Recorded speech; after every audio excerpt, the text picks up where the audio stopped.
All right, I want to welcome everybody to the November meeting of the Division 5, the NMRA of the Lone Star region.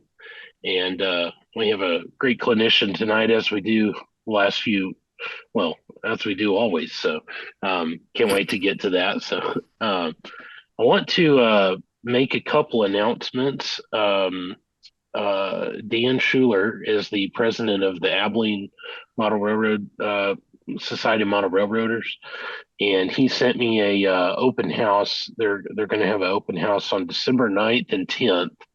I'm actually gonna share this with you, and then I'm also going to put this out on the email newsletter later. So, but here's the flyer that he sent me for the open house that they've got coming up. And this is at their new building that they have that they've gotten for their layout. Um, so December 9th and December 10th, December 9th, 10 a.m. to 5 p.m., and December 10th, 1 p.m. to 5 p.m. For that. And then also coming up, and let me pull my notes up here, the 2024 Region Convention is actually, it's in February. Uh, don't know. Actually, I had that pulled up. Joe gave me a website to it, and it's going to be turbotrains.com 2024 Lone Star, and I'll copy that into the chat here. The I went to that website, and it's was coming up not working, so you might check back into it later. And that's going to be in conjunction with their train show that's happening. Thought I'd see that online, but it's this is actually one for November. So anyway, I'm going to be putting information out on that to you once I get that from Joe on that. So, but that'll be in February of this coming year down in the Houston area for that. So that's all the announcements I've got. I want to open the floor up to anybody if they have anything they want to share or show us, kind of show and tell time right now before we get into the clinician.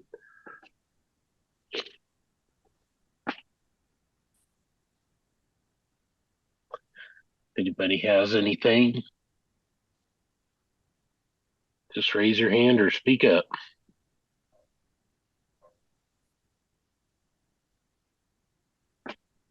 All right. Well, I've got a few things I'd like to show. Just kind of some stuff I've been working on. I've talked about this diorama that I've been doing. It's not doesn't have train tracks on it, but it is a no scale. So let me share my screen here. I can do this real quick, and I need to so just to show you some progress that I've gotten done on it so far. Um, and I don't remember. So these photos are out of order. I was trying to get them in order. Um, so I've been doing some static grass. So this is kind of my first foray into doing static grass here. And I've actually been using the Woodland Scenics static grass with the static grass applicator. And the a lot of people have been saying that the Woodland Scenic is not great because of the material it's made out of. And I was able to get it to stand up a little bit, but not a whole lot. And since then, I've actually ordered a larger static grass machine, one of those greenskeepers that'll do like 55 kV uh, output on it. So hopefully, I've got it back in the back corner over here. I'm going to be doing some like taller weeds, so probably that'll come in handy on that. Um, this storefront, this used to be a Menards store kit that was all pre-built.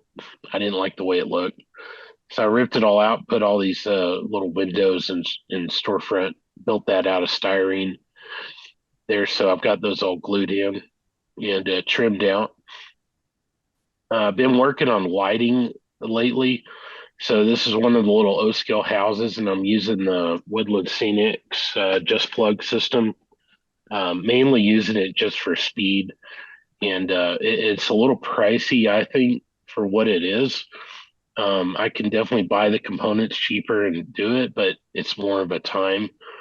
And then inside, I put the LED tape in there.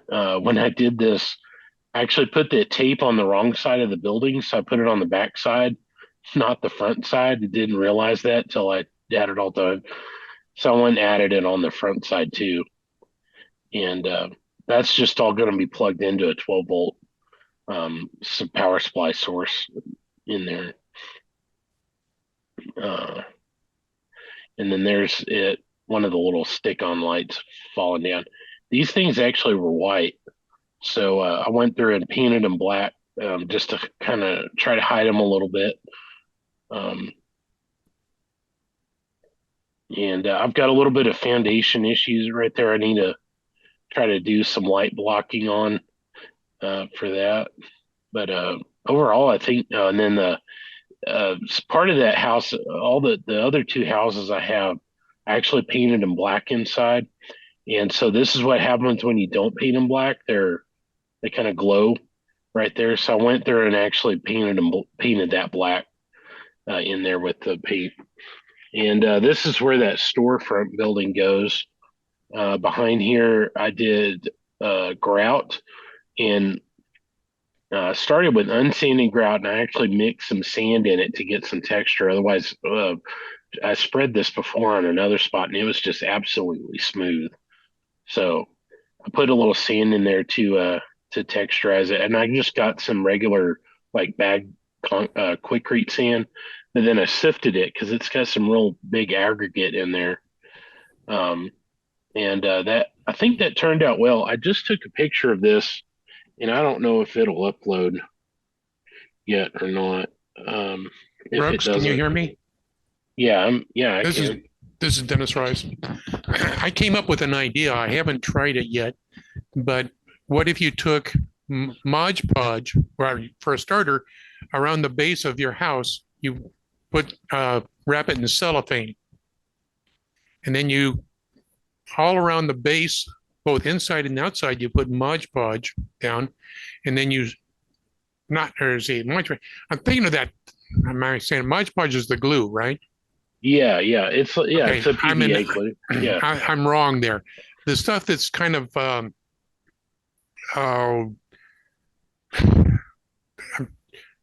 you use it on mountains or that type of stuff. It's a soft and then it hardens up. like plaster or Well, sculptable. Scriptamold could be as an alternative, but you put that down both inside and out, and then you squeeze your house down into it, leaving the cellophane on it. Uh-huh. Okay, then after it's dried up, you're able to take the house out, you take the cellophane off, and now you don't do it really high, but just it shows as you paint it up so that it shows that the sand is going up or your dirt is going up against the building, Yeah. and it will totally close off that light coming out around it. Okay. Yeah, I think I kind of get what you're saying. Yeah, sort of making like a little putty type Yeah, thing down there. Yeah. That's a good way to do it. I was thinking about actually just cutting a big hole in the that foundation area and then reaching up in there and trying to stuff, some stuff in there to do that. But I might try that cellophane trick, just stamping that on there. So, the and it's just cellophane in is that one nice and area. well, the cellophane is going to be smooth, so therefore the stuff won't stick to it. Right. Right. Yeah, I'll have to try to give that a shot. So Yeah, and gives you thanks for the that. opportunity to remove it if you want, or take it out to do out some other work. Right. Um, yeah, these are more pictures of the windows. These are some 3D printed air conditioners for the top. I think I had those a while back. Like I said, a lot of the stuff's not in order here. So I was painting them up. Those are the storefront windows that I glued out of styrene. I sprayed them black before I sprayed them silver. Um, And that's the old window that came out of um, that storefront. It's just a bunch of cardboard that was stamped out. More of that. Let me go back here. Uh, and then the lighting for the storefront. I'm starting to do this. These are actually I'm actually doing this, soldering these up. So that just plug system, it would have been pretty costly to get all the lights for this. So I wound up taking, I think these are 1231 LEDs or 32. Forget which ones they are. Um, they're little square LEDs, kind of like the ones that you see on that tape. Uh, couldn't get a good picture of them. But they're just little pieces of styrene. I cut styrene tube, drilled a hole for them to go in, and then these little LEDs are hot glued on the end of the styrene tubes, and they're wired in series. So each LED is about looking at about 2.5 to 3 volts board voltage on it. And so since they're wired in series, that I can apply 12 volts to the whole thing, and I don't have to put any resistors in line, and it draws about zero point 0.3 amps or 30 milliamps on it actually. They're not as bright as I'd like for the size of the building, but I think with the number of them and all I'm really doing is just trying to create that glow on there. This is a Woodland Scenics, one of those stick-on lights. They're for comparison, so they're much brighter um, outputs. I probably could do two of them and actually do about the same effect, but I think with this, the four works good. I think Um, your four system looks more realistic. yeah, and I think I actually had these powered off of the Just Plug system, and I've done a couple things where I like the hubs, like I like the whole package, the four resistor knobs on there so you can dim them. I want to create my own version of that, so that way I can make a 4 or 8. All it is just a potentiometer on a board with an LED on it. So I'd like to do that. But this was powering them off of those hubs. That whole system's like 24 volts coming out. So all you need to do is just drop down just the resistors, limit the current going to it. And that's really what the important thing is. This you're basically sizing the resistor on the most LEDs are about 15 to 30 milliamps of current on it, and so you want to just size them appropriately for that. Using the Ohm's law on there. Um, but yep. So that's what I've been doing on that diorama deal lately. So that's what my modeling stint is at the moment. So Have you ever thought about using the Arduino to do all of that stuff? yeah, I've thought about doing that, and if I had time, I'm way behind on this thing. If I had time, I'd love to have like a page that had every house, like all the porch, the interior, the the front lights, have them all where you can. It's probably using like a Raspberry Pi or even like an ESP, uh, um, chip or something like that. And just go to a little web server, somewhat like Speed does on his layout to just turn out controls, and then just go and be able to dim or change any of the functions on there. So I don't know Arduino that well yet to program all that. So I'm just doing some basic lighting right now just to get this done. So I It's think, a lot cheaper and yeah, uh, you know, other than the fact that, well, with a little bit of an expansion board, uh, you can run a whole lot of different LEDs and you can have them timed to go on and off over a period of time. right. And you can dim them down by just simply settings, or you could use a potentiometer if you really want to do that, but it's not necessary. Yeah, Uh, yeah, but it's the Arduino point, and the coding on it is, but to run LEDs is pathetically simple. right. Well, I think I'll try that. I don't know if I'll do that on this thing because this is kind of a one shot and done type deal for the steel that I'm doing it for. But I think for modules that I do, I probably will do that on there, and that way I can go and change the values later if I want to, or edit them, and have sequences and stuff like that. I've seen that done, so and I've been buying parts to want to do it. I just haven't gotten around to it yet. So, and who knows, I might. Um, so cool. Robert Thomas says he's got some stuff.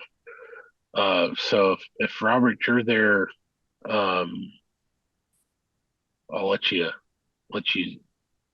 Yeah, hey talk about it. Brooks. Yeah, Hey Hal. Is my audio okay? yeah, sounds good to Oh, me. okay, I'm sorry. I was fighting with it when we started here. Yeah, I have just a few photos. I'll show stuff that I'm working on.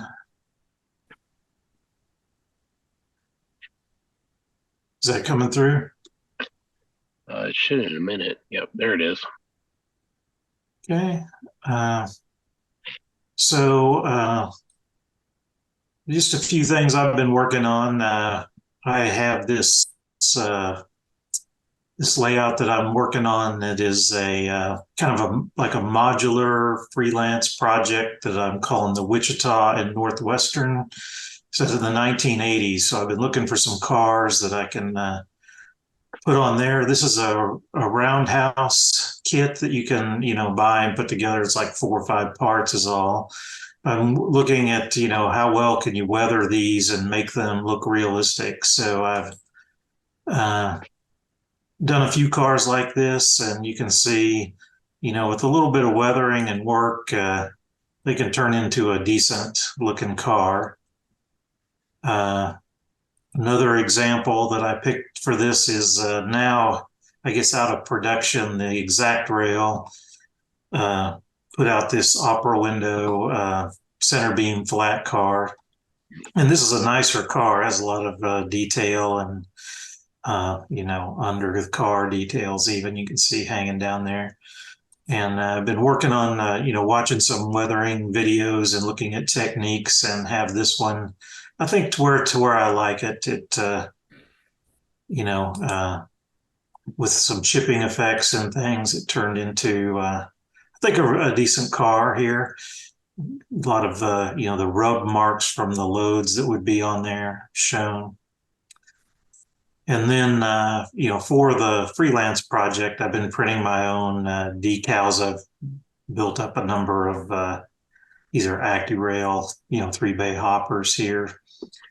Have you been printing those yourself or getting Bill Berlinger to make?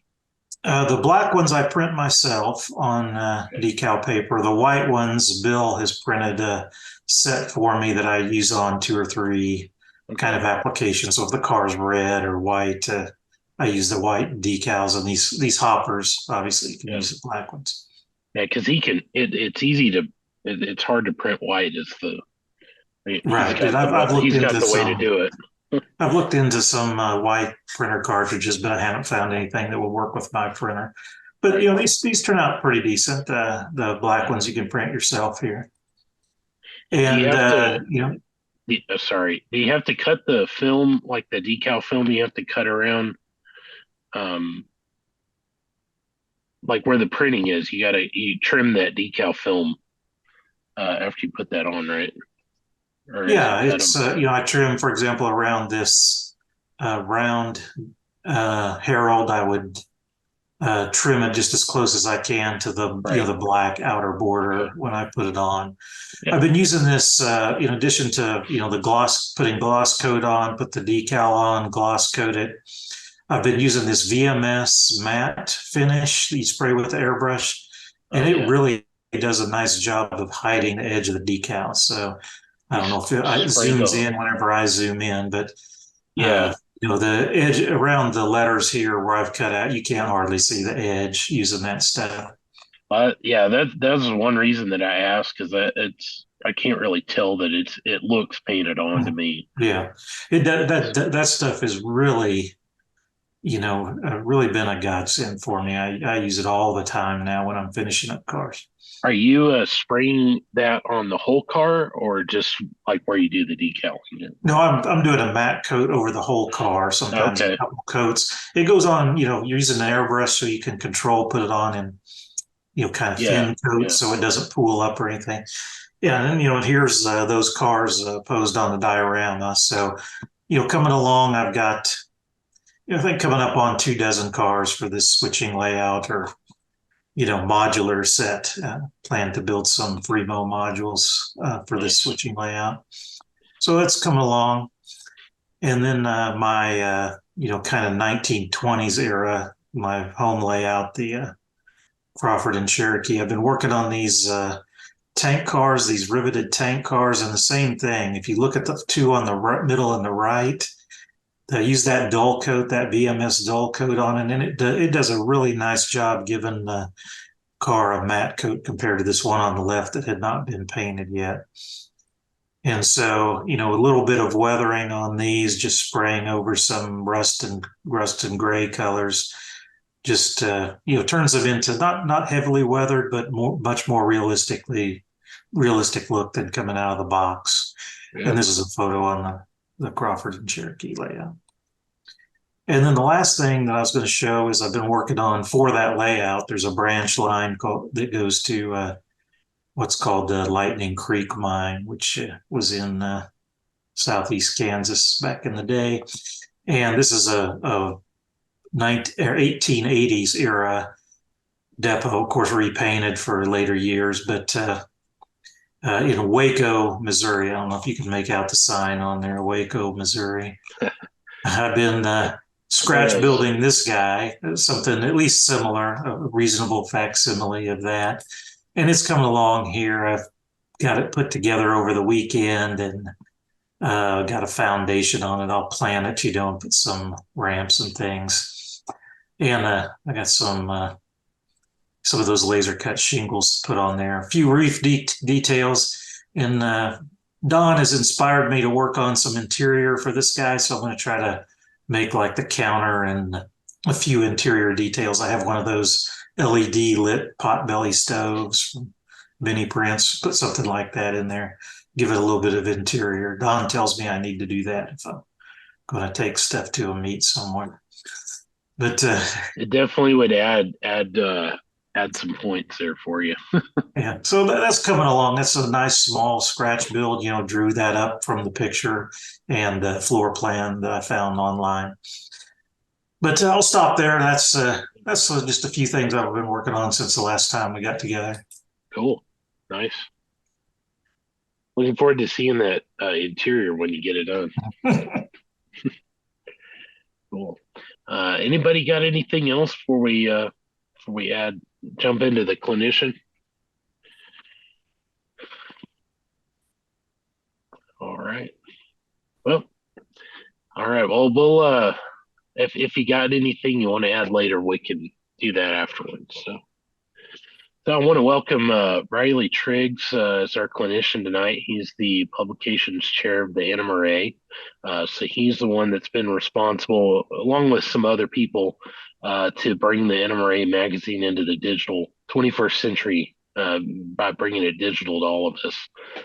So if that's something you haven't heard in the last, like, I think it's been 2 years since it's happened. So the NMRA magazine is digital with your subscription. You just go online and to the MRA website and then follow the directions there. I was actually looking at it a couple days ago. Cool little app on the phone that I've got it on, so I've been able to read actually access it pretty easily. Compared to some of these other publications. So Riley, if you're ready, want to throw it over to you and let you tell us about your railroad. Great. Thanks, Brooks. Appreciate your having me. And so true about the digital publication. Check it out. It's a pretty neat deal. The whole kind of reason for doing this is for convenience. It's to allow members to use and enjoy the magazine on the go. For myself, I can now read the magazine when I'm sitting at work in boring meetings. I can pull up, my computer. Yeah, don't tell anybody. Like, that's just between us. I can, read the magazine and it looks like I'm working and everything's fine. But also, like if you're going to a doctor's appointment or if you're waiting on, somebody at the grocery store or whatever, it's like you just pull up your phone, your tablet, and it's all right there. And also, it costs the organization a lot less money too to be able to deliver it that way. But anyway, that's not what I'm here to talk about, but I will talk about that for a long time because I think that's a really cool deal. So what I am here to talk about tonight is a clinic that I gave back in August at the National Convention. And this is something that I've been playing around with for several years now, and have just kind of, started to, I don't know, coalesce it into a really kind of firm idea of how I want to operate my railroad. But the joke is that in order to tell you about that, I've got to tell you some other stuff first about how I arrived at this and why I do it at all to begin with. So first off, my layout is the Hoboken Shore Railroad and the Port of New York in general. And what I'm looking to do is model 1959 Port of New York, and really focus on the operations and what's going on there. But what I've done is because of my life situation, my interests, the constraints of how much room I have to model and whatnot, I've really taken on this idea of simplicity to be kind of the organizing principle and the idea behind doing my layout. And basically it all sums up to, I want to spend more time playing with it than I do building it or, well, not even building it, but maintaining it is really, the biggest part of that. So simplicity is really kind of the ruling idea and concept on my layout. And what simplicity is about subtracting everything that you can in order to be able to appreciate the kind of special stuff, the stuff that really matters. And so subtracting the obvious stuff and adding things that are meaningful is what simplicity allows you to do. And on my railroad, again, the Port of New York, I'm mainly modeling the Hoboken Shore, the Erie Railroad, and then some other kind of pocket terminals that are accessed by car float. And the meaningful part of all of this is the interaction between the railroads, is the operation of the locomotives and everything in this particular setting, and what this setting really was back in 1959 and what railroading was back then. So I want to concentrate on that and not so much on the other stuff. So the easiest way to get to simplicity is through reducing the stuff that maybe gets in your way of the meaningful, that doesn't really add to it, doesn't contribute to the fun that you have. So the biggest thing is wiring. I'm not a huge fan of doing the electrical work on the railroad. In fact, it's right here. I saw it today. I've got one section of my railroad that's a 5x7 section, and to wire it up for DCC was all of this wire, right? That took a lot of time to do, and I didn't really feel like doing the rest of my layout, taking all that time to do that. The other thing that is kind of a pain is cleaning locomotives and cleaning track. So that's something that I don't want to do either. And I accomplish both of these by using radio controlled battery powered locomotives. I use the CVP Airwire system, but there's several other different manufacturers and more like showing up every day. In fact, now you can use your phone with Bluetooth and connect directly to your locomotive and drive your locomotive, not your track sort of thing. So I've eliminated a couple of big things there. Also, I use the Pico, was it code 75, I think is what it is, switches and track that you can just operate with your finger. And I don't have electric, I don't have tortoise machines. I don't have any sort of electrical, push button control panels, nothing. It's all just done with your finger. So I eliminate all that wiring, all that hassle, problems that may happen, etc.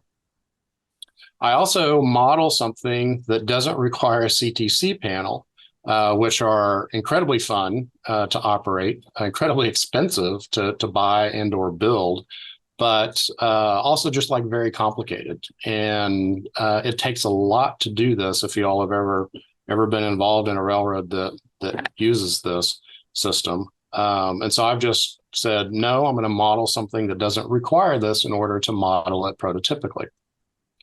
The other thing that I've eliminated are car cards, which to some is, kind of blasphemous sort of thinking, but I just use switch lists. So instead of having, all those individual car cards that you have to walk around with on the layout, your throttle in one hand, the cards in another, a pencil in the other one, a pick in, your fourth hand, I just use simple switch lists so that people know exactly what to do, and it's just one piece of paper instead of all these others. So again, anytime I can make things simpler, I'm going to do that.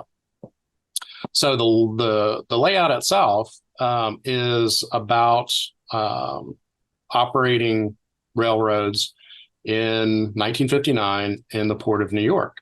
Lots of stuff going on in the Port of New York in the 50s. The height was really probably during World War II, as it was for so many railroads. But still a lot going on in the 50s, and a lot of variety of things, as we all know. All the mergers hadn't happened yet, and all the craziness, everything with the downfall of the railroad. So, pretty vibrant time, lots going on, and lots of different things going on, which is something that I really appreciate about railroads, is the fact that there are so many different railroads, and they're all, they all have their own character and their own personality. And the interaction between them, I find really interesting. So I settled on the Port of New York, and in particular, the Hoboken Shore, which is in one of the white circles, where the Erie and the Hoboken Shore come together, which is just north of the incredible Lackawanna ferry terminal that you see in all the red down here. And then the other white circle, the little white circle in the center and bottom, is the Lehigh Valley, and a little terminal there in the ground floor of it's like a 20-30 story warehouse building. So those are a couple of the layouts that I do. And then another one is the Harlem Station, Harlem Transfer, which is up on the Harlem River, on the East River, which is just a couple of blocks away from the original Yankee Stadium. So that's where I'm modeling. And of course, car floats are the only, in a lot of these cases, the only connection to the outside world with these other with the terminals and with the outside world. So Hoboken and Manhattan Island, my setting, 1950s, lots of shipping going on, car floats, ferries. The rivers, of course, are a really big part of New York City. And there's just this kind of, ambiance, right, to the 1950s New York that I really like.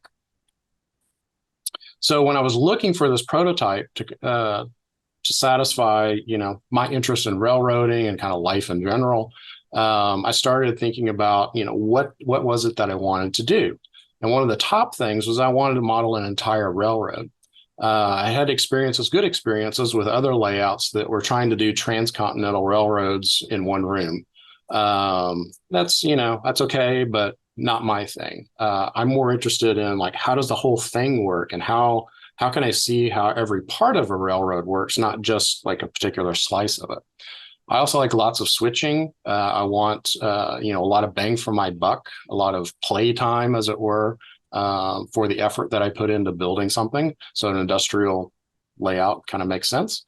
I also really like first generation diesels. I don't really know why, but those are a favorite of mine. Having a significant yard. I love operating in yards. That was something important. And then during the day, I'm an architect and I love buildings and I love urban buildings. And this idea of New York railroading, where these trains go like over buildings, into buildings, is really cool for me, as well as the street running. I just find it really fascinating to see, a huge locomotive with train going down the middle of a street with cars parked on either side and people walking back and forth. LaGrange, Kentucky is my favorite virtual rail fan site. It's just that, kind of bashing together of the two different things really highlights what trains are, what railroads are, the size of them and moving huge loads of equipment and everything just kind of get amplified in those sorts of settings for me. And then car floats, I just find those fascinating. Again, having these big things, land things that are moving across bodies of water, to me is just magical. So I was looking for these things after I kind of determined this is what I was interested in, and kind of looked all over the United States. I didn't really look, in other countries. And there's, a lot of this going on the West Coast, a lot of this going on the East Coast. And I found the Port of New York, and realized, I've got a lifetime of modeling that I can do just in this one place. So that's how I selected that. So the layout itself is in the second floor of my house, and I've got a room that's approximately, it's a little bit more than 400 square feet. And this is where the Hoboken Shore is, which is kind of the main part of my layout. And then my wife went on a girls' trip one weekend, left me alone in the house. And so I started building a layout out in the hallway from this room. And it's actually built over a staircase. And when she came home, she was walking up the stairs and she said, like out loud, it's like, is the light burned out? It's kind of dark up here. And it's because I had a layout over the steps, and of course the light was getting blocked by them. So she didn't put up like too much of a fuss. So I ended up putting in another pocket terminal over here for the Lehigh Valley the next time she was out of town. So she knows not to leave town anymore. So the priorities for me with this layout were operation, first and foremost. I'm building this to play with. I love modeling and I love great models, and I want to do that everywhere. But my primary interest is operation. So everything that I was doing for the layout was for operation. The size of it, the where things were, everything was determined on having good operation experience. And then prototype rigor. I really wanted to do something as closely to prototype as I could, which, is, it's hard to do to begin with, but if you set yourself up for failure, as it were, trying to model a transcontinental railroad in a smaller room, just like doesn't compute for me personally. So I wanted to have something I could handle and as one person and be able to get into the nitty gritty of this model building and make things really prototypical. And then low maintenance. Again, I want to spend my time playing with trains, not keeping them running. So the main room, the Hoboken Shore, is laid out like this. Over on the right side where the yard master is, this is the interchange yard between the Erie Railroad and the Hoboken Shore. And so the tracks to the far right are showing basically staging, which is part of the Erie yard. And then there's an interchange yard next in front of the yard master. And then everything else is the Hoboken Shore yard, which actually does curve in real life, or it did. Lots of switching opportunities back behind it, kind of yard, in yard switching in the alleyway behind a lot of these industries that are lining the edge of Hoboken. And then around the corner, you've got Bethlehem Steel, and then Maxwell House Coffee down at the end, which at the time was the largest coffee factory in the world. And then there's a float yard moving on down with lots of street running in between, some marine repair yards, some basically just docks, warehouses, and then a couple of big steamship docks. All of this, there were piers all the way around here. There's like 20 piers or something that were along the Hoboken shore. So lots of opportunities for basically, those are industries, right, with loads in and loads out. But the idea of this plan was all based on operation again. I started out with, how many operators I wanted to have, how much room they needed, where the things were that they were going to operate so that they didn't conflict with each other, and really use kind of the operating bubbles as I was thinking about it to determine where these things were and then what the jobs were for the layout. So I figured out the operating scheme first and then designed the layout to match, basically. So some of the constraints I have about 800 square feet that I can play with. Of course, I'm on a budget. Everybody's on a budget. My leisure time is probably my, biggest budget item, in that, I've got other interests. I'm married, I'm still working. And, I don't want to do something that becomes another job. I don't want to do something where I can't finish stuff, etc. So how much time I actually had to do this was a big constraint as well. And the fact that it's basically just me, because it's a small layout, I want to do, 99% of the work, and, be able to maintain it. And, I've been a part of layouts that, take 12 people coming every week to, fix switches and coupler heights and clean track and all of that. And I just can't do that. So one man show was important as well. So just a real quick trip around the layout. This is out in the hallway. This is the second trip that my wife took that I built this. And this is a building that's still there. It's been renovated into probably lofts at this point. But it's like a 21, 22 story building. It was an art moderne kind of streamline type building. In fact, Buckminster Fuller had his office there for a while. And it's also on the National Registry of Historic Places in the United States. So a very significant building. But in the ground level, the Lehigh Valley had a terminal, a yard. And really neat building with elevators that would take trucks up to load and unload into the warehouse space, with some nice mushroom columns on every floor.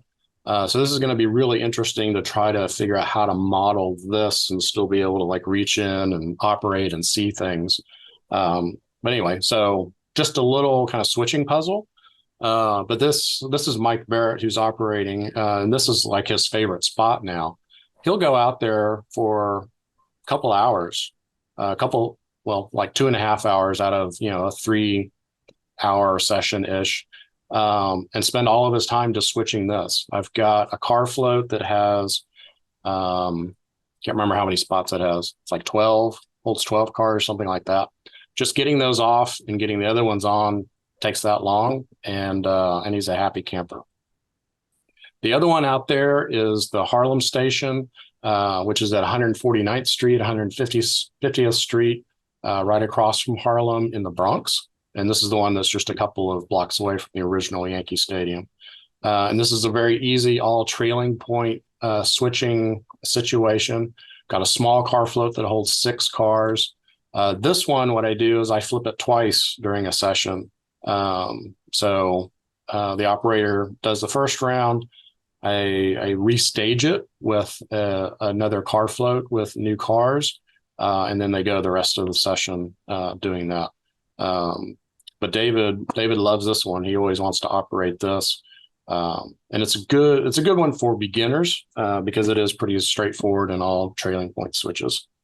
And that was another thing that I was thinking about that I'll talk about later is being able to scale operations for a number of people as well as abilities.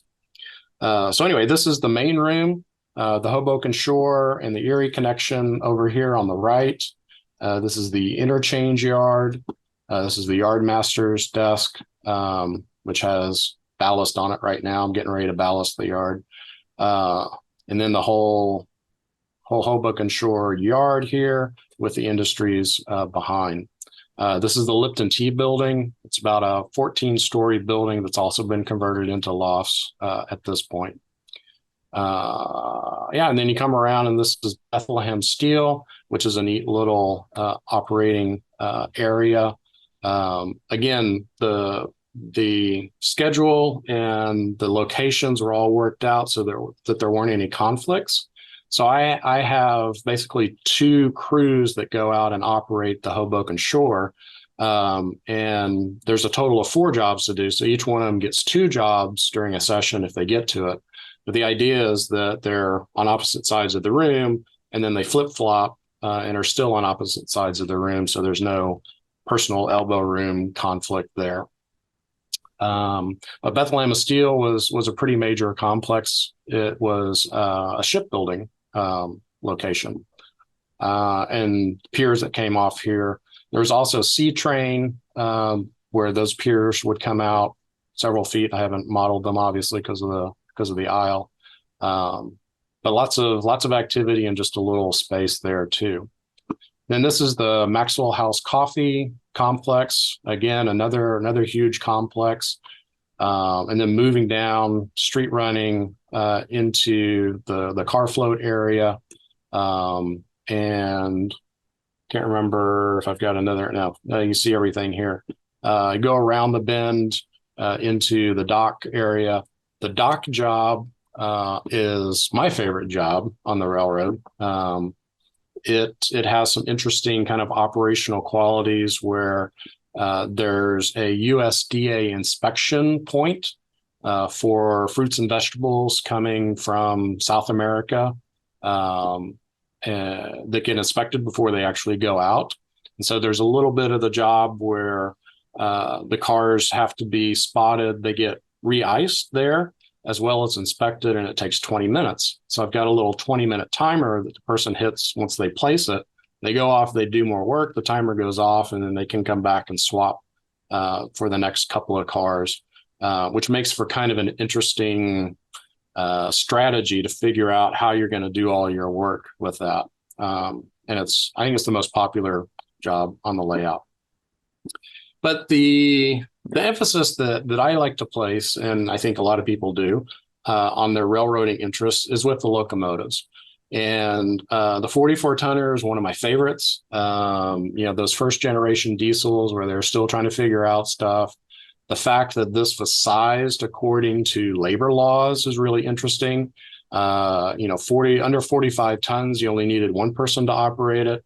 Over that, you needed 2. And so railroads were, wanting to go to the limit, and the 44 tonner came about. So that kind of history, I think, is really interesting.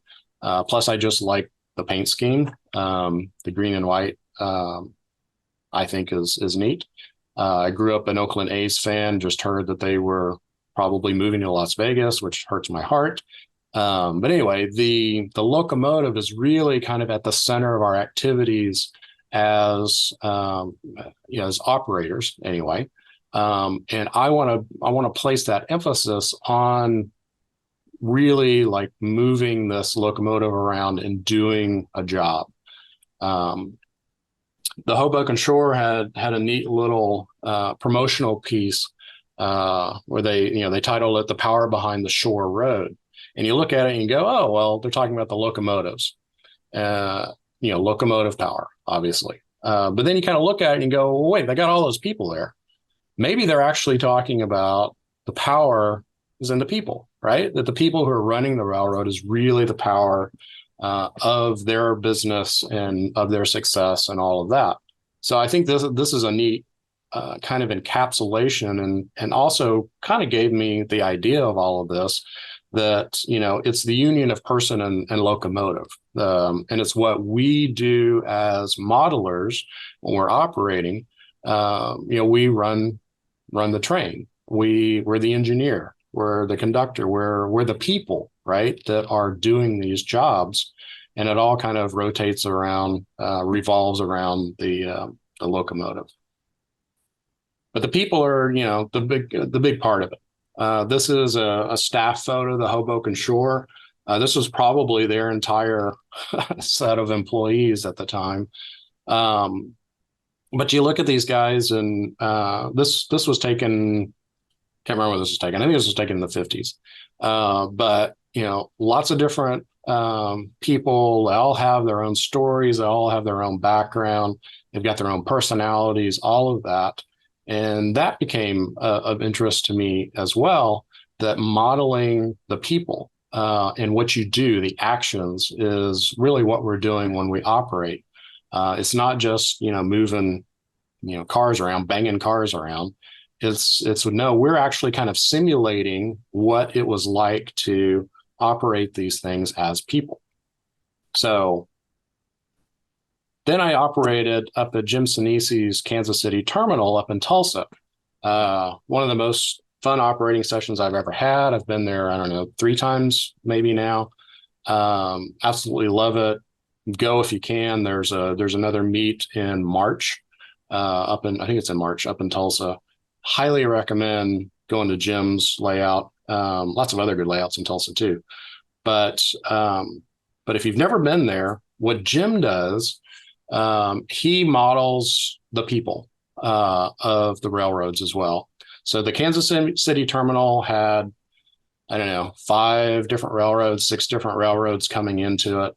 And his background, his job when he worked, and the PhD that he got was in, I don't know how you say it. He was interested in how employees related to their company or something like that. And so, he was really looking at the people part of businesses, and worked for companies to, I don't know exactly what he did now, I forget. But it all revolved around kind of understanding people, how they related to the company, and what the company, persona was, and how to build community, and, stuff like that.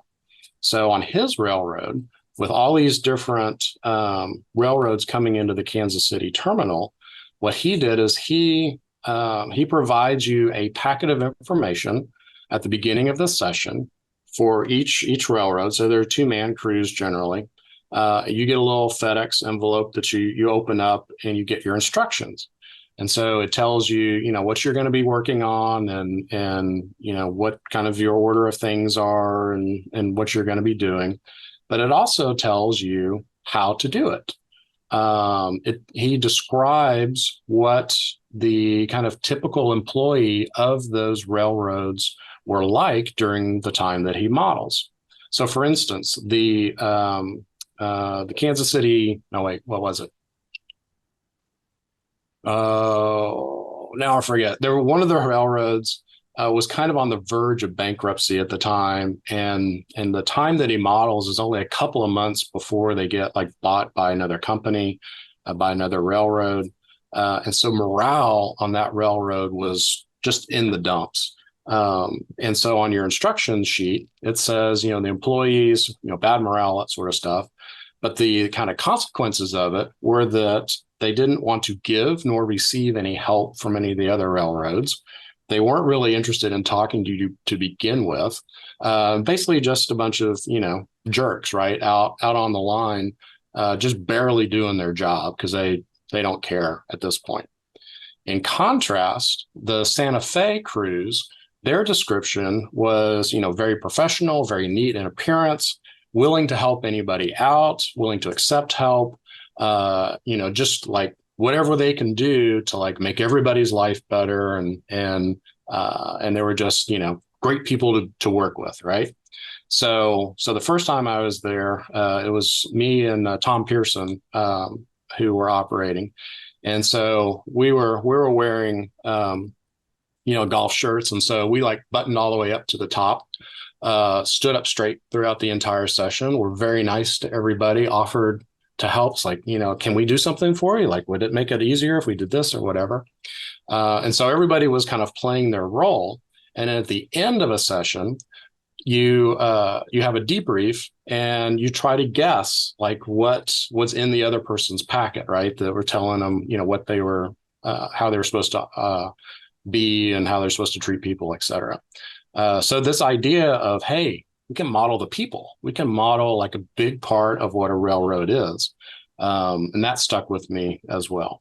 So that was kind of a long story, but all of that was to just get to this point where I can talk about kind of how I'm going about modeling the operation on my layout and doing it through a game that I call Brakeman. So the idea of Brakeman is that we are modeling the people and what the people are doing on this railroad, on this layout. So starting out, I use these wire nets, very simple, cheap, accessible source of employees, and assign a couple to each train. As I did this some more, I kind of mocked up this this little like playing piece, like a war game playing piece with a little Bachmann figure. And then now more recently, I did the mini me prints. So that's a print of me looking at waybills. I'm not kind of period dressed, but the idea is that now you can put yourself like in this position on the layout, operating as if you were a tiny inhabitant of your railroad in your town. In doing research for the operations of these places, I used a lot of employee magazines for reference for the Erie Railroad. End up buying a ton of them, probably too many, but really interesting insight into the culture of the Erie Railroad, and ran across stories about employees that were operating in the places that I was interested in modeling. One of those places was Croxton Yard, which is the eastern terminus, big yard terminus of the Erie Railroad in New Jersey. And one of the stories had to do with the yard dog, and the yard dog having a birthday, or like he had a cast on his arm, or one of his paws at one point. But this idea that now you can like understand like who is actually in there and what are they doing. So I found another article about the people who are operating at the Harlem Station terminal for the Erie, and these are the actual names of the people who were working there, and I've got some pictures and whatnot. But it said when they hired on and what their jobs were and all of that. So now I can actually model the people who were operating in a particular place at a particular time with just a little bit of research and a lot of luck. So this is the way the game works. And this is just like a very basic example. This is not even like a real like operating maneuver that I do on my layout. But I'm going to show you just to illustrate what the kind of four basic ideas that I'm working with are for doing this Brakeman game. So the idea of Brakeman, again, is to model the people and the job that they are doing on the railroad. And so to do that, the overall kind of governing principle to my rule set is that the people, the wire nuts in this case, need to be near the action that's happening on the railroad. So, for instance, this train pulls in. I do have people riding on the cars. Since I have battery powered locomotives and Since they aren't reliant on track power when they come off the track, they keep moving. And so my number one rule on the layout, after having fun, of course, I guess my number two rule, where most people say don't touch anything, especially the locomotives, I say, please touch the locomotives, please stop it, because it will go off and cause a lot more damage when it hits the floor. So feel free to touch the locomotive to keep it, from running off, whatever. So having people, reaching in and doing stuff, that's fine. This stuff is meant to be played with. I don't mind whatsoever. So the brakemen actually ride on the trains. So this number one rule is that the crew must be at the action. So anything that happens, a crew member has to be nearby in order for it to happen. So the train pulls in, and they're going to drop off a couple of cars and then move on down the line. So the first thing that happens is that the lead-in brakeman gets off the locomotive and moves over to the switch, because they're going to be operating the switch for this little maneuver. So the second kind of principle is that I'm not trying to model the time it takes to do stuff. So it's not like, on some railroads where, you got to do a brake test and you got to wait a certain amount of time. That's modeling the time, right? I would model the action. So I say a brakeman has to like walk the train and check things.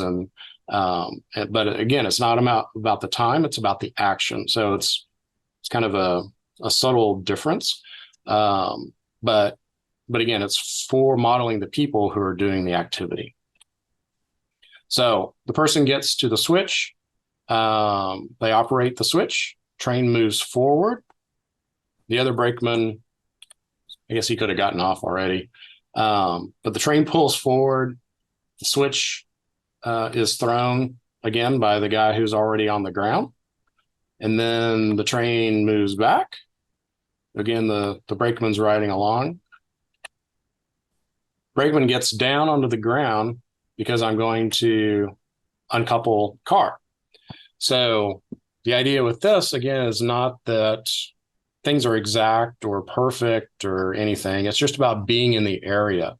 So it's like, a double play ball where the second baseman or shortstop doesn't necessarily need to touch the base, but can just be in the area of the base. It's not so much now with instant replay and whatever. But the idea is that the person is around there. And I generally say, it's about an uncoupling tool length, which I use long uncouplers. So they're, maybe 8 or 9 inches long. And so anywhere in that radius, they can get hands on and do their work. So uncouples, car stays there, train pulls ahead, again, past the switch, the guy on the ground throws the switch, train moves back, and the guy on the ground behind just stayed where he was. And then the train moved to him. So this is one of those things where now you're starting to operate differently, right? Everything up till now, the train was moving just as if you didn't have the brakeman, but with the brakeman, now you've got this extra bit where you've got to consider these wire nuts, wing nuts, as people. And it turns out that, people are pretty lazy, and they like to do as little as possible. It could be really hot, could be really cold, whatever. But the kind of fourth principle is that, the crew can walk around and move between these places, but they don't like to. And they'll complain and moan to you if they have to walk a long way, just like it would happen in real life. So considering where your people are on the ground, moving to them instead of, the way you might normally operate a layout, makes you think about the people. And does that thing that like Jim Sinisi was doing with his operations, where now your mind and your body are going into the layout. And the idea for me is that it becomes more real, and that you understand what's going on with the railroad more. So train moves ahead. The guy had already gotten on. He's riding on the front now. The guy on the ground by the switch restores the switch back to where it should be. hops on, and then the train takes off. So the basic rules, 4 rules that I use. You can make up your own rules, but the idea is the crew must be at the action, not modeling the time, you're modeling the activity. And it's really just recognizing that people are doing this. It's not the train that's doing it, it's people. And then being in the area. So doesn't have to be precise. You don't have to spend your time moving the guys around all the time. It's more about just being cognizant of what they're doing and being in the area. And they can walk, but they don't like to because they're lazy, like all of us are. So all of this is fine and dandy, right? It seems like it may be a lot, but I've reduced a lot of other stuff. I don't have shorts. I don't have dead locomotives. I don't have switches that you have to figure out which toggle goes with which switch. I don't have power districts. You're not going to run through a block. You don't have to pay attention to signals. I removed all of that so that I can do this operation more and have it kind of take up that space that I think is kind of wasted brain power on all that other stuff, and concentrate on having fun, or at least how I'm defining fun. Your mileage may vary, right? But all of model railroad operations are really a balance between that fun and that aggravation. It's fun to go out and switch a branch line because you're not constantly being shoved off the main line and out of your workflow by mainline trains coming. So on any layout I've ever been out, the branch line job is like always the first job to go because it's not aggravating. It's not unfun stuff that is happening, and you can concentrate on what you're doing.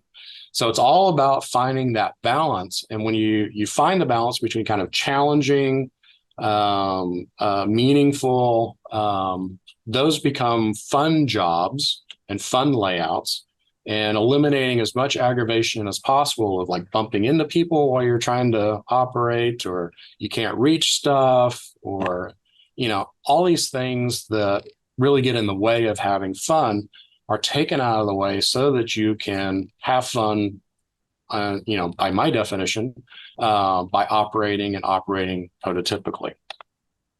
So in order to kind of help that and to tailor it to people who come and operate, I think of operating in kind of these 4 levels of complexity. So again, kind of going back to the simplicity idea, I'm making things simple so that I can add interesting complexity. And that complexity, again, has to do with, kind of different levels of operator.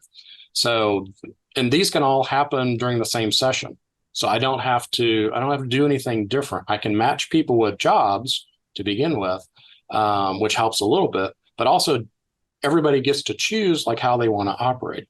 So going through them, a beginner who's never operated before or has a little experience, hey, just getting the train to move in the right direction, like that's hard, right? So they can't handle a bunch of other stuff, or else it becomes, stressful, aggravating, makes them anxious. They don't come back and operate. So for them, you just have a throttle and you're just moving cars back and forth. Just do your switch list. Like, don't worry about anything else.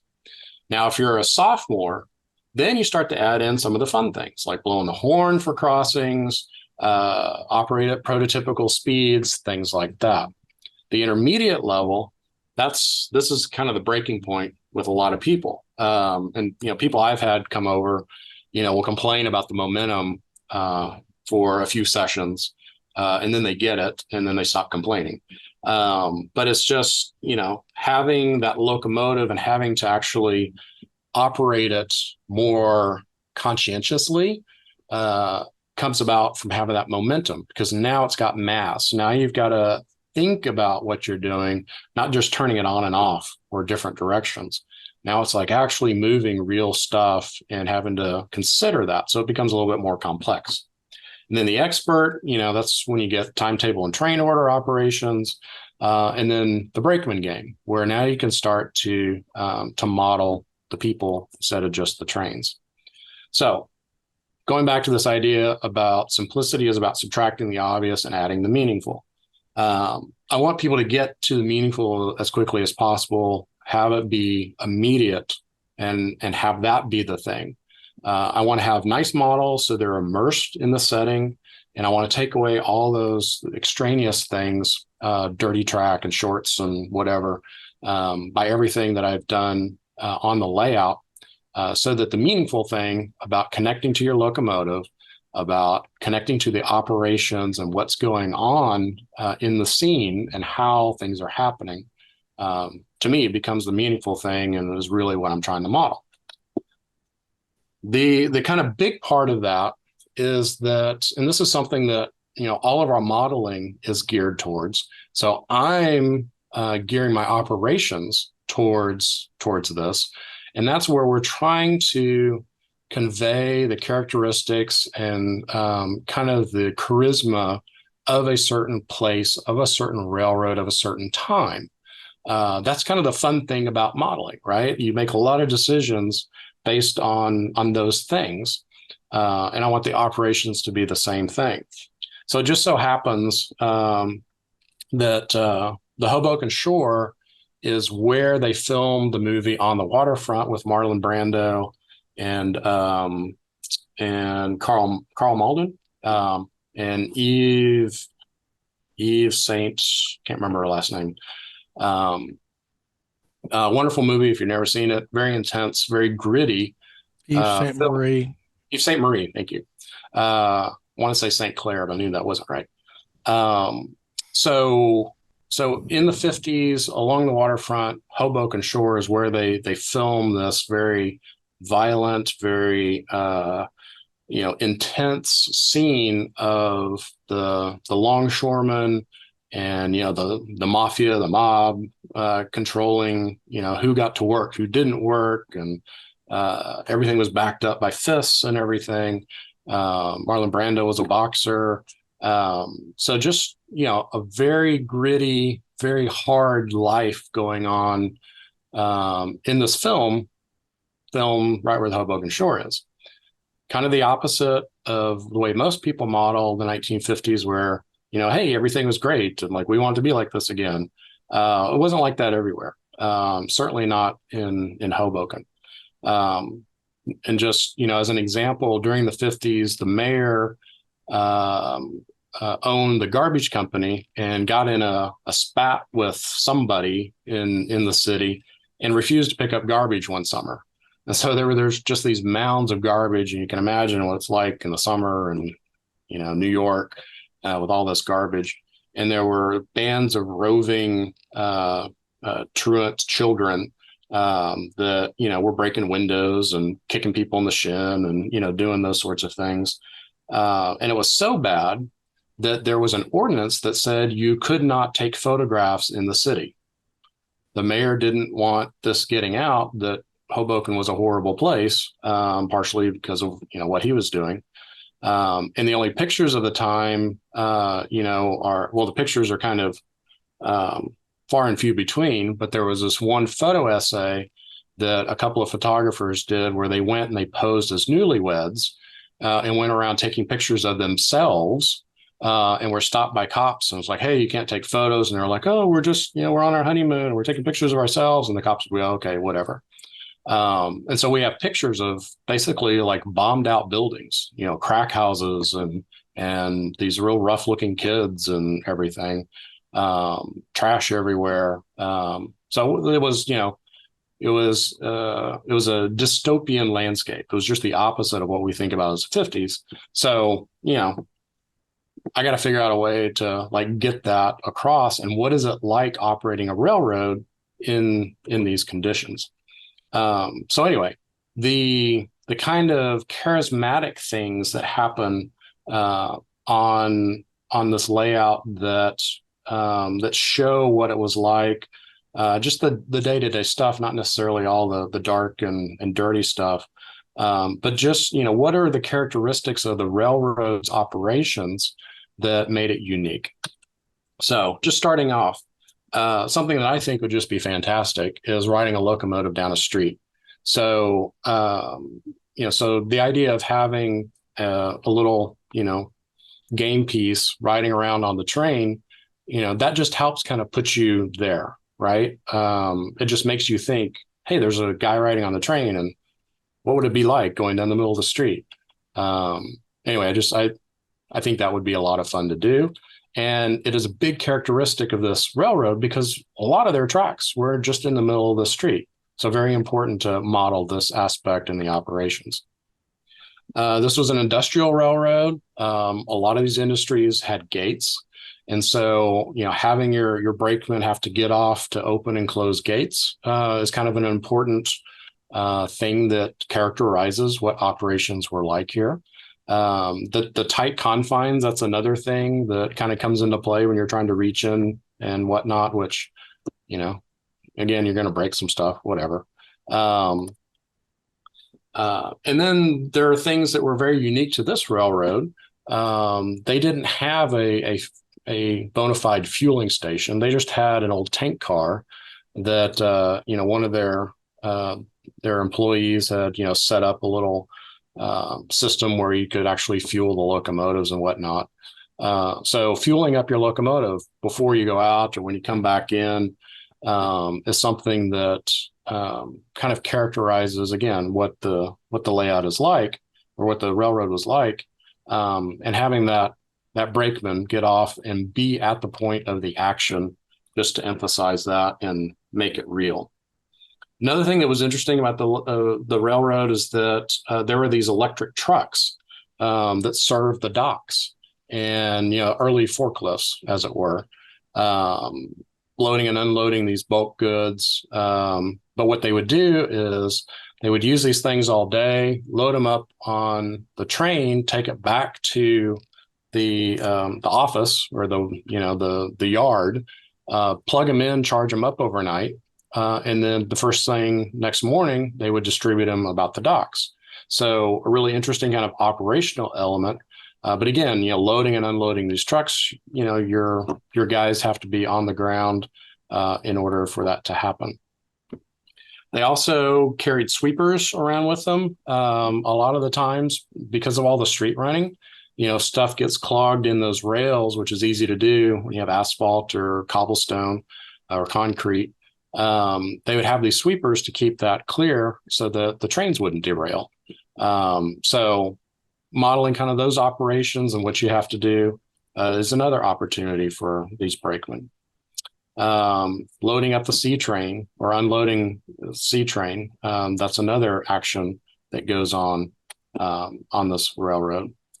Exchanging waybills with the industry, having to get off, go into the office of, Maxwell House Coffee or whatever, and you talk to the traffic, person, whatever they're called, and, swap out the waybills.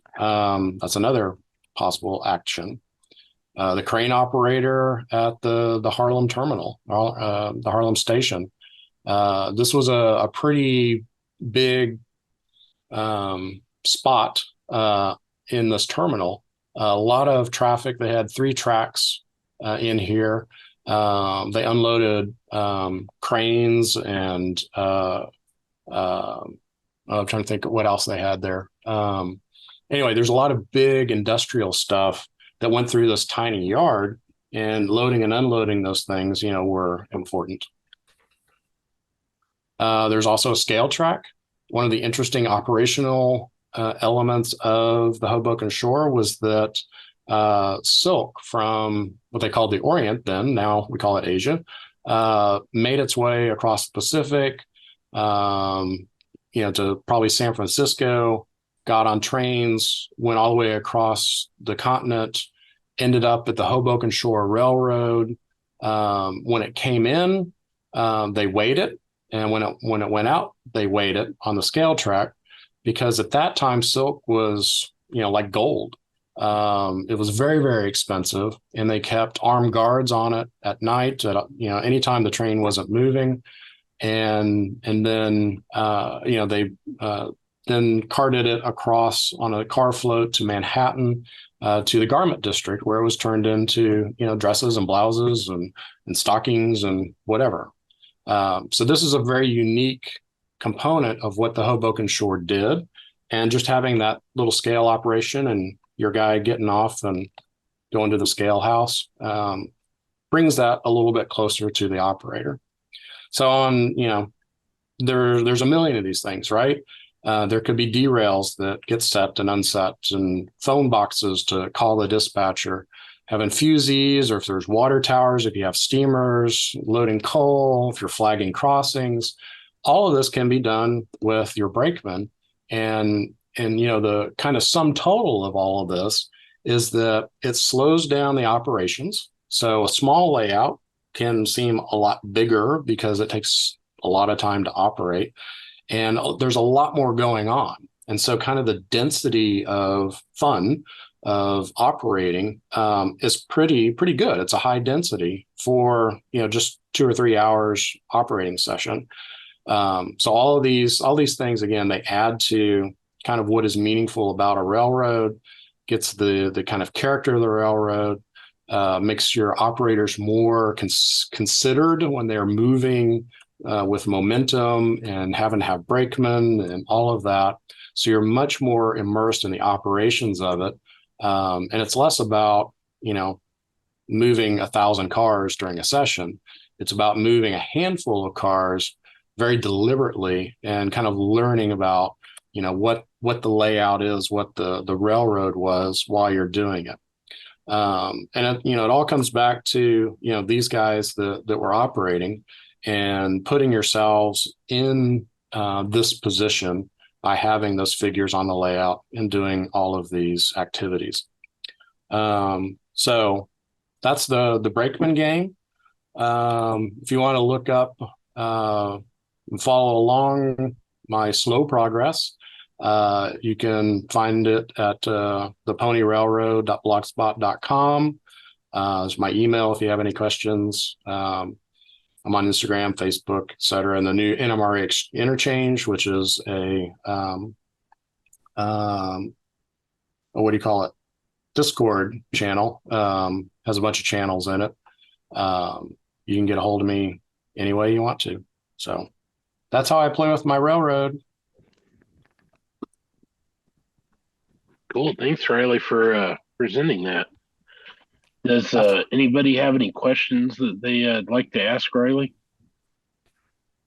No question, but I just think it adds another real nice aspect to running the railroad. Thank you. Yeah. So Riley, are you having to scratch build power some of the locomotives there you have? I know you can buy a 44 tonner, but others that you showed there. Let's see. I will have to scratch build if I backdate to electric stuff. But they used mainly they had two 44 tonners and an HH 660, all of which are now available, lettered in Hoboken Shore already, which is pretty amazing. Yeah. Not dead rail though, or cold rail. But it's really easy. It's 2 wires. You just hook up 2 wires. All right. And Don and I are in San Antonio. I'm wondering, are you ever open when the division up there has a meeting, anything like that? Yeah. The best thing is to just call me up and say, hey, a couple of us want to operate. I can scale my operations from 1 to 11. And so it doesn't really matter how many people you have, just as long as I know who's coming. But yeah, I'm always open to people coming and operating. All right, thanks. Yeah, maybe we'll make it up there one day. Sure. I think Don been here before, right, Don? Yeah, yes. So he can tell you whether it's worth it or not. Riley. This is Jeff Go Palmer. ahead, Jeff. Yeah. Hey, quick question. I really enjoyed your presentation. You gave me a whole different thing to think about operating, the people. I'm just sitting there kind of going, yeah, I hadn't thought about that. That's really cool. Cool. But that raises the question. when you were designing your railroad, did you do anything specifically to enhance the design to incorporate the people? So, not initially, because I didn't have that idea initially. But as I've gone, yes, there's going to be, like the gates. Now I'm going to model gates that actually operate. Before I was going to have the fencing and the gates, but now it's like kind of important that they move. So there's a lot of stuff like that, yeah, now I'm going to have to do, again, kind of adding the complexity of the fun things, because I've reduced all the unfun things as much as possible and make those, as simple as possible. So there are a lot of those things, yeah, that are now coming up where it's like, okay, great. Like now I've got to do this. So yes. Thank you.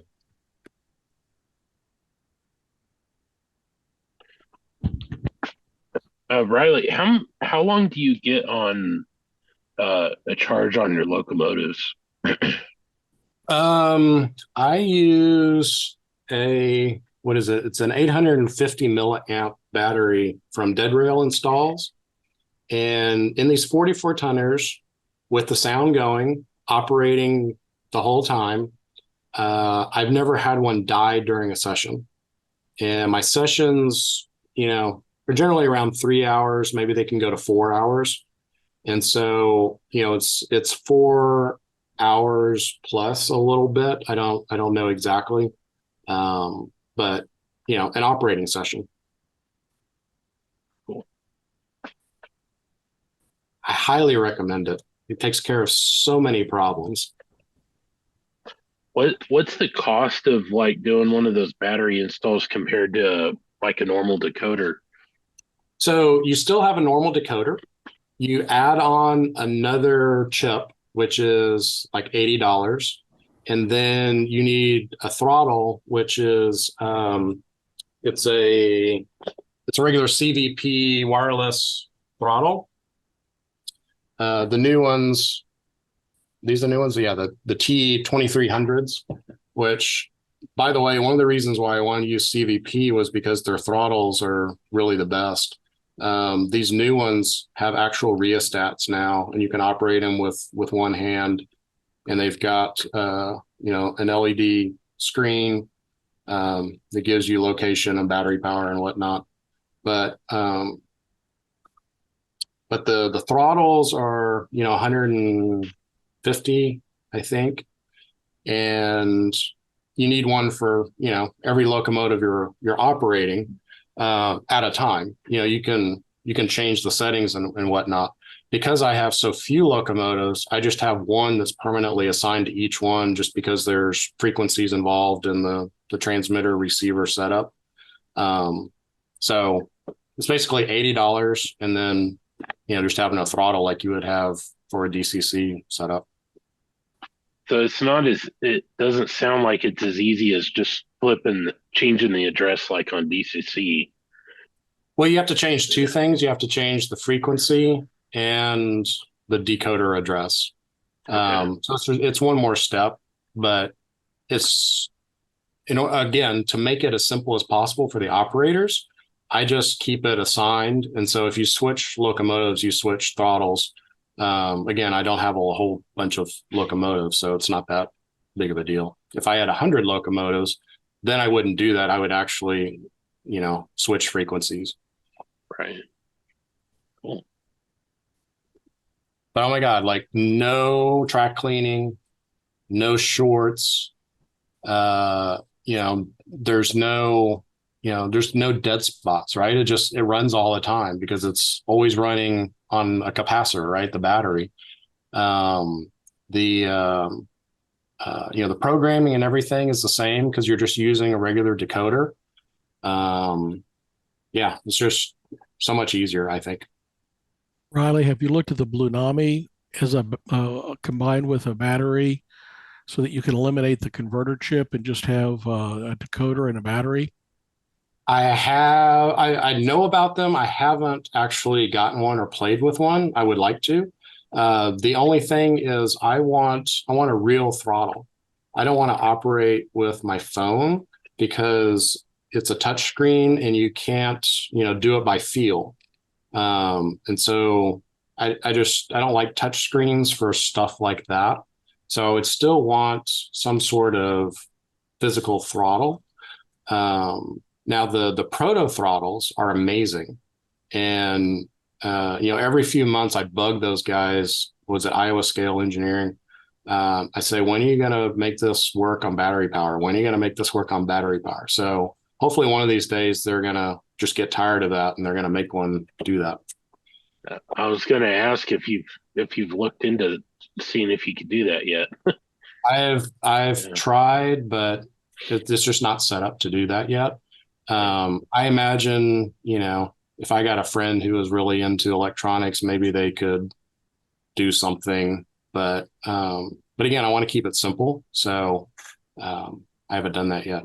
But they're really interesting to operate if you've never done it, because it is set up like a cab unit, with levers for the throttle and the brake, and even the whistle is a lever, not a button. So it takes more skill to run a locomotive using one of those throttles. Again, that would be like on the high end. That would be on an expert number 4 kind of operator level, because it's hard, and it may be too far for a lot of people, keeping track of the brakeman and all the other stuff going on, but it's an option.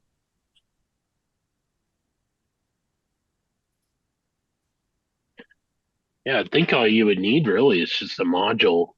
Um, like they have the one that plugs into the NCC or NCE, and then one that's Digitrax. So they just need to make one that talks the AirWire.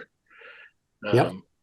Does the AirWire throttle? Does it basically communicate DCC signals over the air, or is it a different type of protocol?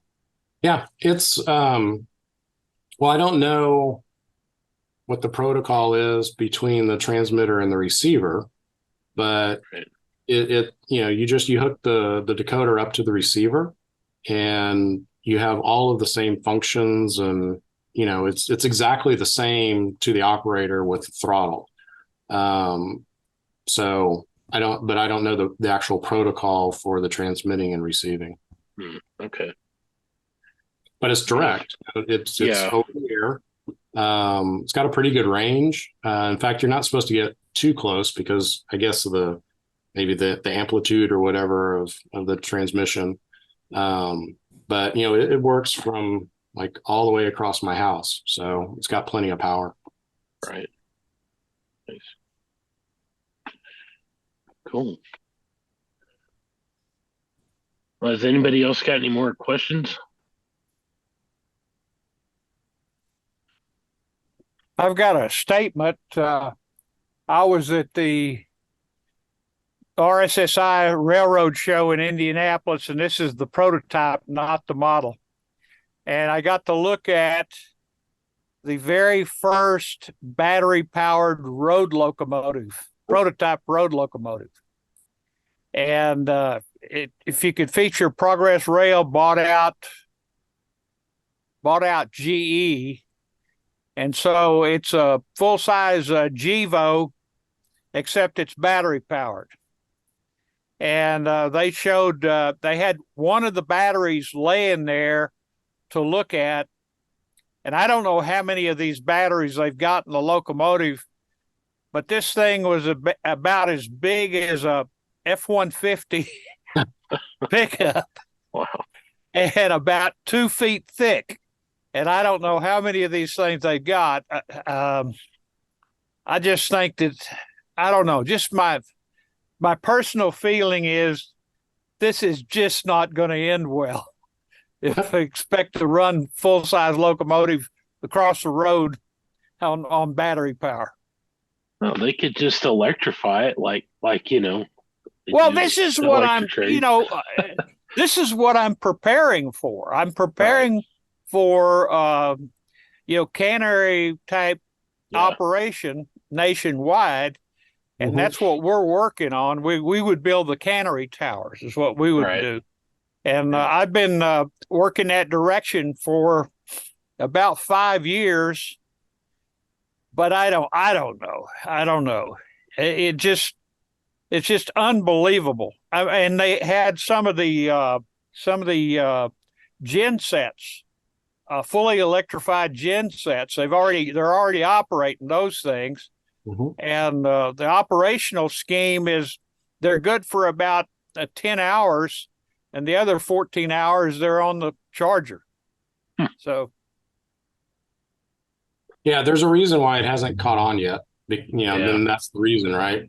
But there is a place, I don't remember if it's like Africa or Asia, but it's some, or maybe Australia. It's some like maybe mining situation or something where they're hauling stuff up a mountain or up out of a valley, or I don't something.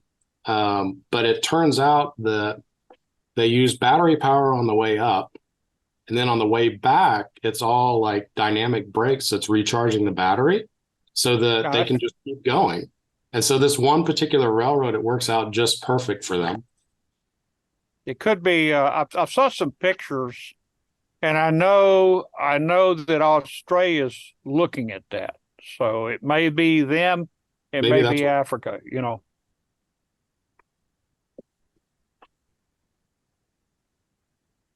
Got a feeling that battery stuff is more California looking at that. Well, you look at the people that own the railroads, like Warren Buffett, and how many different things he's into. And Buffett's the one that is pushing electrification of mainline rail. Oh, he's the one pushing that. I know when I worked for Santa Fe in the early 80s, they wanted to have enough overhead clearance to be able to potentially electrify the railroad in the future. Oh, wow. But so far, the future hadn't come.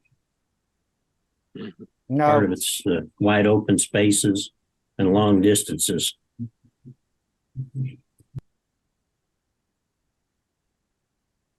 Anyway, it's a fun hobby. That's what counts. Yeah. Riley, thanks for your program. Yes, it was great. Thanks for having me. Thanks, Riley. All right, appreciate it. Yeah, I want to say thank you too. I really enjoyed seeing a whole different side of operations than what I've seen so far. The idea of adding people and interactions and stuff like that.